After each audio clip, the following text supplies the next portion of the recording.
The first thing, we are going to start with the disorder of the red blood cell. First is the anemia, where there's reduction in the red blood cell mass. One of the common type of anemia is called hemolytic anemia.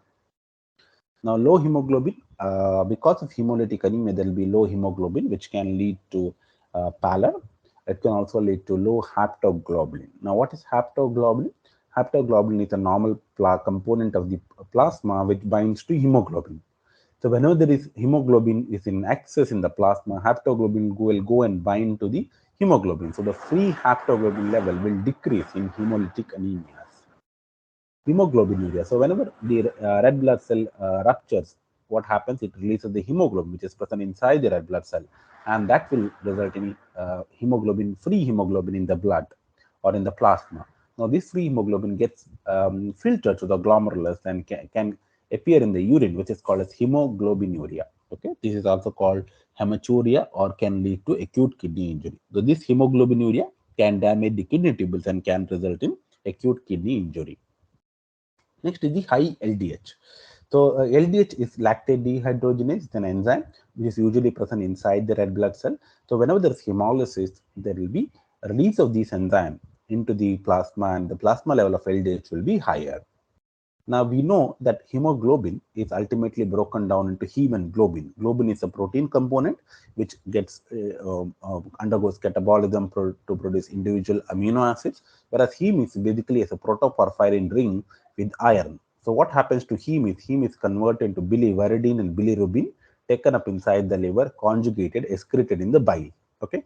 Now in these patients who have hemolytic anemia, where the excesses of heme, excess of bilirubin will also be produced. So these individual with hemolytic anemia is usually have hyperbilirubinemia, and this hyperbilirubinemia is unconjugated. Why? Because it is excessive hemolysis will lead to excessive bilirubin, but the rate of conjugation is fixed. Okay, so what happens? The conjugation does not take place faster, so the unconjugated fraction of the bilirubin will be higher, which will lead to jaundice. Okay, so just to summarize, what are the features of hemolytic anemia? We have hemoglobin, low hemoglobin, we have low haptoglobin, we have hemoglobinuria, we have high LDH, and unconjugated hyperbilirubinemia.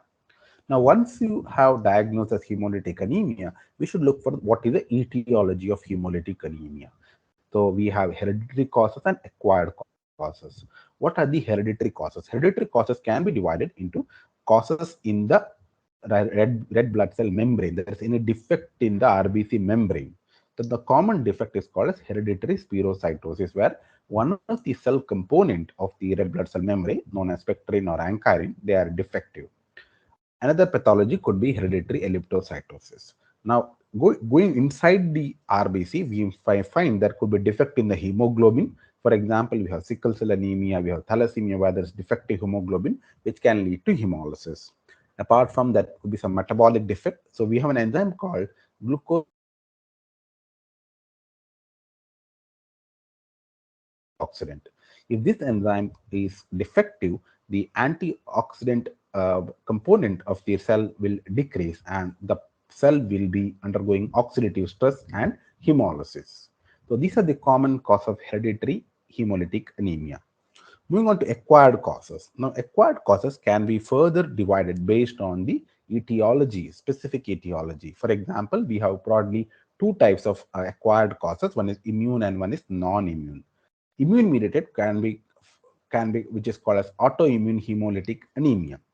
Now, sometimes these antibodies need not be produced within the same person. It could be produced somewhere else. For example, we have alloimmune. Alloimmune is usually here that antibody is produced somewhere else and it attacks the another individual, which happens usually in hemolytic disease of the newborn, where the antibody is produced inside the mother and the antibody is going to attack the fetus. So this is called alloimmune hemolytic anemias. Now, non-immune causes. Okay, for example, you have microangiopathic hemolytic anemia, which is classically seen in hemolytic uremic syndrome, thrombotic thrombocytopenic purpura, or disseminated intravascular coagulation. Now, what is this microangiopathic hemolytic anemia? Here, there's some problem in the vascular wall. Okay, and because of the damage to the vascular wall, the RBCs are getting damaged. So this is the primary pathology in all the three disorders. It can also be seen in prosthetic cardiac valves, paroxysmal nocturnal hemoglobinuria, some severe infections such as malaria, and some drugs such as dapsone. So this is a broad classification of hemolytic anemia. You are not expected to remember this classification, but this will give an approach to understand hemolytic anemia. Now, hemolysis can occur within the blood or outside the circulation. So, within the circulation is called as intravascular hemolysis. So, whenever hemolysis occurs within the circulation, what happens? The release of free hemoglobin, and the free hemoglobin will bind to haptoglobulin. When you have haptoglobulin level falling, you know that there is intravascular hemolysis. And the common cause for intravascular hemolysis is usually mismatched blood transfusion, uh, defective G6PD enzyme, red cell fragmentation disorder such as heart valves, TTP, DIC, HUS, and what's called as paroxysmal nocturnal hemoglobinuria. We are going to discuss that in the future slides. And what's called a type of autoimmune hemolytic anemia, which is known as cold autoimmune hemolytic anemia. Okay. Now we know that autoimmune hemolytic anemia, we have an antibody which is produced within the person and is destroying the RBC. Okay. Now based on the quality of the antibody, whether the antibody is responsible or causes hemolysis at a lower temperature or a normal body temperature, you can classify autoimmune hemolytic anemias as a cold autoimmune hemolytic anemia or warm autoimmune hemolytic anemia. The point to be noted here is that the cold autoimmune hemolytic anemia, the hemolysis is predominantly occurring within the circulation. That's why it's a type of intravascular hemolysis. Whereas warm autoimmune hemolytic anemia, the hemolysis is occurring outside the circulation. By outside the circulation, I mean it's occurring either in the spleen, liver, or in the bone marrow, not within the circulation. So that is called as warm autoimmune hemolytic anemia, and that's an example of extravascular hemolysis. Now, what's the thing how you can differentiate extravascular and intravascular hemolysis is by checking the haptoglobulin level. If the haptoglobulin level is low, that means you are certain that it's an intravascular hemolysis. Now, if the haptoglobulin level is normal, that means the hemolysis is not occurring within the circulation. That means you have probably have extravascular hemolysis.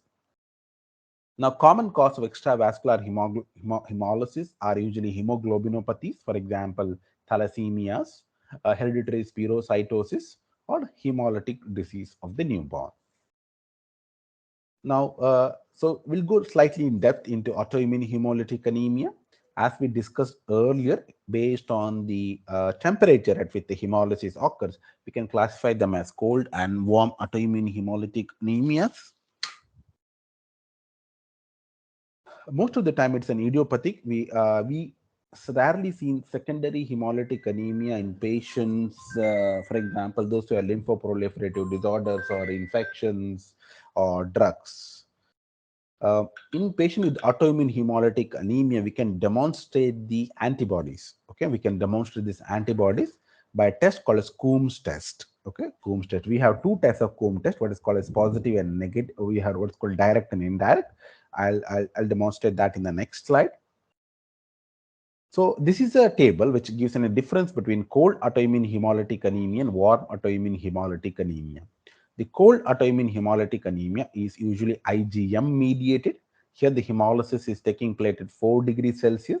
It's predominantly an intravascular hemolysis. The common causes are usually neoplasia infection, especially mycoplasma infection. Okay, so do remember this: mycoplasma pneumonia or mycoplasma infection has about 3 or 4 important questions in the Mrcp Part 1 exam. So mycoplasma infection is one of the atypical pneumonia, responds well to erythromycin or the doxycycline. It is usually associated with the erythema multiforme.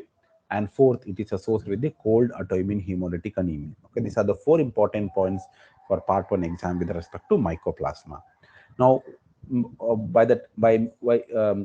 when we say cold autoimmune hemolytic anemia, basically here hemolysis is occurring at the periphery, not at the center of the body. So usually you get the hemolysis at the tip of the fingers, at the earlobes, and at the toes. Okay, that's why usually the presentation could be Raynaud's phenomena, acrocyanosis, And this patient usually responds well to steroids or plasmapheresis. Plasmapheresis is a procedure where we remove the plasma.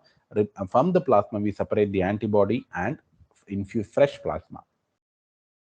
What about warm autoimmune hemolytic anemia? Now, this is predominantly IgG mediated. Here, the hemolysis is basically occurring in the extravascular side, and the common etiologies are usually autoimmune. For example, systemic lupus erythematosus, few neoplasias such as non-Hodgkin lymphoma, chronic lymphocytic leukemia, drugs, especially methyl dopa. Methyl dopa is one of the commonly prescribed antihypertensive in pregnancy, and it is associated with the warm autoimmune hemolytic anemia. Antibiotics such as cephalosporin. Again, the treatment here is steroids and other immunosuppression, and we can also use a splenectomy. Now, I discussed Coombs test. So, whenever we talk about autoimmune hemolytic anemia, we say Coombs test is positive. Now, a Coombs test could be two types, direct and indirect. What is direct Coombs test? In direct Coombs test, basically you are detecting the antibodies or complement protein that is already bound to the red blood cell. Okay, so we're taking the blood from the patient and trying to see whether the antibodies are bound to the RBC. That is the direct Coombs test. Okay, so we take a blood sample and the red blood cell in that sample is washed. Basically, we are removing the plasma and then we are giving an antibody, which is basically a Coombs. We are adding a Coombs reagent, which basically contains an antibody against another antibody. Okay, that's how. If there's agglutination, we say the test is positive. Okay, so we'll see here. So we have taken the patient's blood here, and we have a already bound antibody on the surface of the red blood cell. Now we are adding an extra or an antibody which has got some fluorescence. Okay, now this antibody will bind to the antibodies which are attached to the red blood cell, resulting agglutination. Okay, this is called as Coombs reagent, and if you get agglutination by adding the Coombs reagent, it is called as direct Coombs test is positive. Okay, so direct Coombs test is usually positive in autoimmune hemolytic anemia, especially when you are having especially in patients who have, for example, SLE, drug induced, you are going to get positive Coombs test. Now, what is indirect Coombs test? Indirect Coombs test, we are taking here the patient's, basically, you are taking the serum of the patient, which contains the antibody.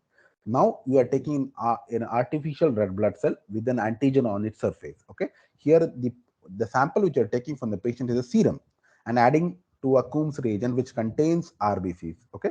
So, once you mix those two and add an additional antibody, you're going to get agglutination. Okay. This is called indirect Coombs test.